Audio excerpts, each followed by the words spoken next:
എനിക്കിന്ന് തയ്ക്കാനുണ്ടായിരുന്നതേ കലങ്കാരി ടൈപ്പിൽ വരുന്ന കോട്ടൻ്റെ മെറ്റീരിയൽ തുണിയായിരുന്നു കേട്ടോ.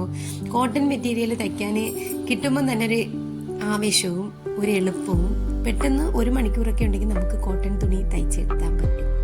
പിന്നെ സ്കെയിൽ ഉപയോഗിച്ചാണ് ഞാൻ മാർക്ക് ചെയ്യുന്നത്. കാരണം ഞാൻ യൂട്യൂബ് നോക്കി വീഡിയോ പഠിച്ച് തയ്യൽ തുടങ്ങിയ ഒരാളാണ്.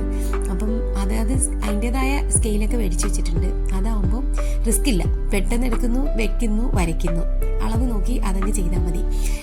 കൈക്കുഴിക്കും കൈ വരയ്ക്കാനും ഒക്കെ ആം ഹോൾ കർവാണ് ഉപയോഗിക്കുന്നത്. ആം ഹോൾ കർവ് ഒന്ന് പൊട്ടിയിരിക്കുന്നതുകൊണ്ടാണ് അങ്ങനെ ഇരിക്കുന്നത്.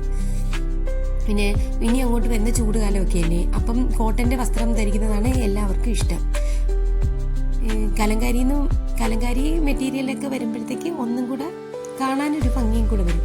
അല്ലാതെ മറ്റേ കട്ടി കുറഞ്ഞ കോട്ടൺ തുണിയൊക്കെ ആണെങ്കിൽ എടുക്കുമ്പോൾ തേക്കണ്ടേ. ഈ പ്രിൻ്റുള്ള ആകുമ്പം തേച്ചില്ലെങ്കിലും ആരും അങ്ങനെ അറിയാറില്ല.